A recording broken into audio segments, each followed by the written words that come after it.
This video is about putting low-cost fans for ventilation in your trailer vents.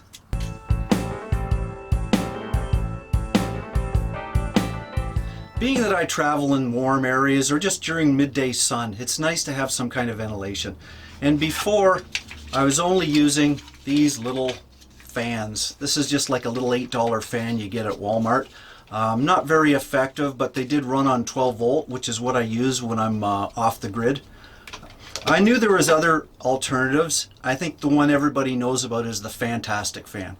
And I've got nothing negative to say about them. My only issue is the cost. I'm on a budget, so $180, $200 for a fan is a lot of money. Until I found out that computer fans also run on 12 volts. And so that's when I got the idea of why not put computer fans up in the vents. And so this is what this video is about. I'm going to show you how you can do it and how you can save a lot of money doing it as well. Now let me just show you my vents. I have two up by the peak of my A-frame. They were just vents. They didn't have fans in them, but it seemed like a really good opportunity to put fans in. Although I have an A-frame trailer, this basic concept will work for any trailer that has 12 volts. So the heart of the matter is this fan. What I use is called a Spectre Pro LED by Bitfinex. I picked these up for $12.99 each. I've seen them on Amazon for around $15 or $16. They're a really good deal. 230 millimeters means they fit right under your vents, and these are Camco vents, and right under the knob. It's almost a perfect fit. So all you have to do is wire them up and make platforms for them. As far as wiring, there's only two essential wires to this, positive, negative, 12 volt. And as for a source, wherever your nearest light is probably the easiest one.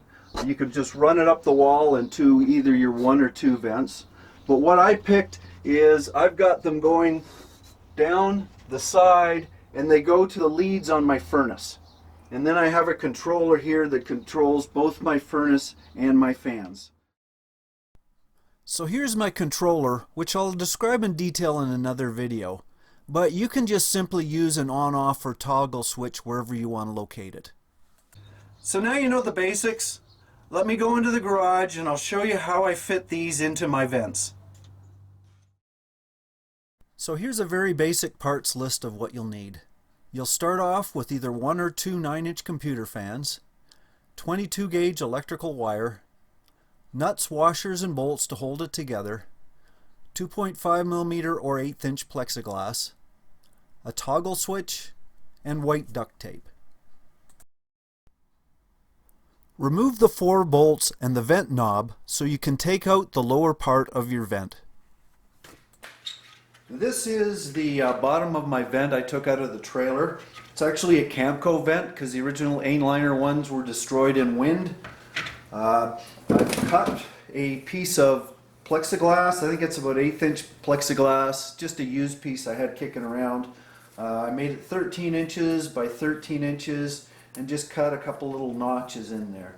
So that fits right inside the vent. Next I have a computer fan. This is 230 millimeter or 9-inch computer fan, which runs on 12 volt, and that'll be my fan for the vent. And all I've done today, I've just traced around the inside of the hole so that I've got something to cut with my scroll saw.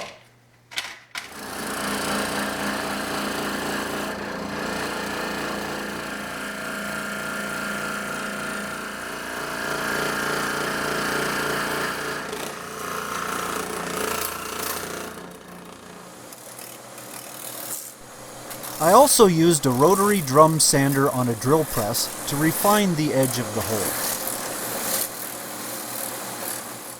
Okay, so after I cut out the hole, I made some bolt holes to hold the fan in place. I've just got 4 there, but I'll use 8 along that. I've got a hole for the handle in the vent. Now all I have to do is fasten the plexiglass into the vent, so I'll be drilling some holes here as well, and should be ready to go. So it's probably hard to see, but this is the piece of plexiglass with the big hole cut out and drill holes all ready to go. And this is one in the vent with the fan bolted in place.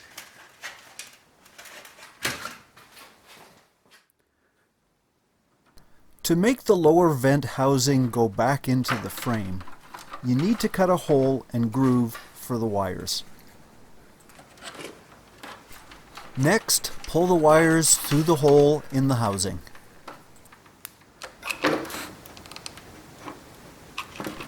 Secure any loose wires with a glue gun.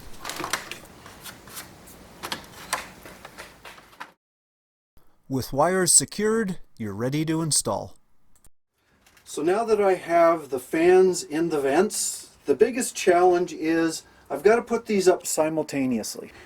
And the wiring has to be the right length, because once I put this up and I've got wires that are dangling or too short, it's a real pain in the butt to work from behind, because you can't get through these things because the fans and the plexiglass is in the way. So I figured it's 38 inches in between, so I've cut the wires in between 38 inches and fastened them in place. Let's hope this works. It's going to be a challenge. Here's the wiring in place before I covered it up with duct tape. Well, as you can see, the fans are in. It took a little bit more coordination than I thought it would, but I've got them in, and I put the bug screens back in because if you forget about it, then you're going to put your finger up there and you'll hit the blade. So the bug screens are now mandatory protection for these fans. Now that they're all wired up and in place, we can do a little testing. There are some high-end fans that are very powerful, but they also tend to be very noisy. Let me show you what computer fans sound like.